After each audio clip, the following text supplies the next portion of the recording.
Today we've got our top 7 tips and tricks to make sure the next time you drop into Urzikstan that you're the best Warzone player that you can be. Let's get into it.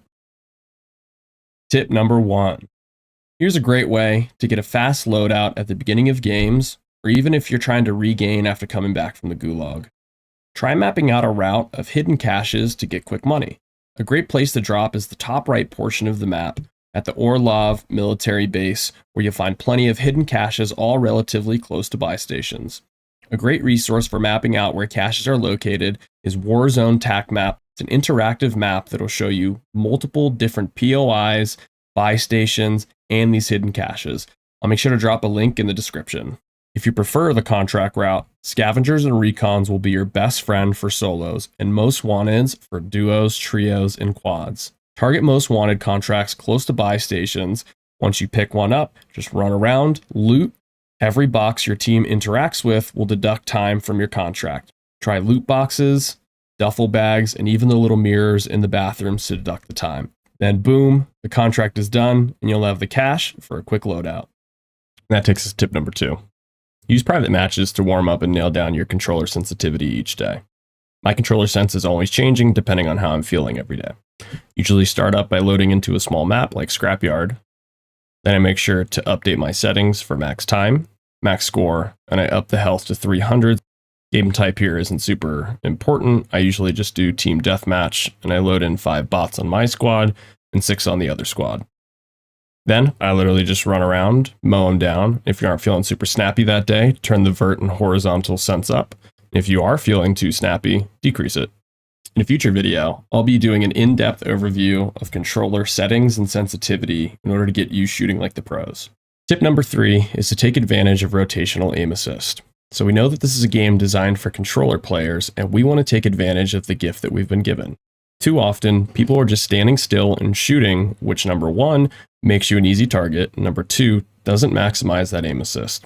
The important thing here is whenever you lock on and start shooting at someone, you not only want to pull down on that right stick with the recoil pattern, you also want to move your left stick side to side, which will help smooth out that recoil pattern and give you that sticky feeling to beam people. Tip number 4 is related to UAVs and portable radars. One of the most important things to beat the opposition is gathering information on them. UAVs give you a quick period of time to gather information around you in order to make your next move. When you pop a UAV, you can decide to target the red dots or avoid them. Remember that the little arrows above and below the dots let you know if they are above or below you. So if you're looking at a building and the dots show up and an up arrow is above the dot, then there may be a team camping on the roof and it might be a good idea to avoid that area. Portable radars are also one of my favorite things to use, especially early and late game, because they're easy to find and also very cheap at the buy stations, about $2,000. Whenever I see one, I throw it down almost immediately to see if there's any enemies within 100 meters of me. With less and less people running ghosts in this game, which we'll get to in a moment, this has become especially effective at the end of matches when you're on that final circle and trying to gather information in order to best position yourself for the win. Don't underestimate throwing a few of these in your backpack in order to have them for those last few gunfights. Tip number 5. The Ghost perk. Why aren't people running Ghost as much this season? I won't take credit for this one because I learned it after watching a few Iceman Isaac videos, but the reason people are using perks like Flex and High Alert over Ghost is because they changed the Ghost perk to be less effective than previous Warzone iterations. In order for Ghost to work as intended, you need to be constantly moving, so the days of being completely hidden in late game by camping in the corner of a building have come to an end. Tip number 6. So we all know that this is the worst audio that we've had in a Warzone game since the initial release. So let's take advantage of some perks that will help us identify where enemies are. Introducing the Flex perk. This quiets everything down so that you can hear enemy footsteps, and it makes it so that you can hear enemy lethals such as claymores, bouncing betties, and suppression mines as you approach them. It even delays the effects of the lethals if you tack sprint past them. The next perk that we want to consider using is High Alert. High Alert lets you know when someone is aiming down sights at you, which can be especially helpful when in longer range engagements or when you're attempting to cross open space. Consider attaching this one for your endgame loadout so that you don't get a surprise shot to the head that sends you back to the lobby. Alright everyone, our last tip. Tip number 7, and maybe the most important one.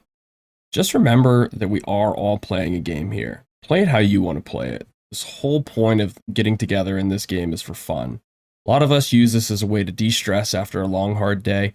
Why don't you just keep up with friends that we don't get to see anymore? This is your time to frag, whatever that means. People tell you that high kills, KD, wins, all of these things, all these stats are what matter. That's BS though. Enjoy them when they happen and when they're really good, but we're not all sweaty pros playing wagers and tournaments, so just have fun. Enjoy the small victories, don't be a jerk, and just try to get a little better every time that you drop in. Alright everyone, that's all I've got for you today. Hopefully you enjoyed this video, learned something new, appreciate you all sticking around. Did enjoy the video, hit that like and subscribe button, and in the comments, let me know what tips and tricks you've learned along the way that have brought your gameplay to the next level. Also, feel free to throw in there any future video request ideas that you'd like to see. Alright, hope to see you all in the live stream. Till next time, peace.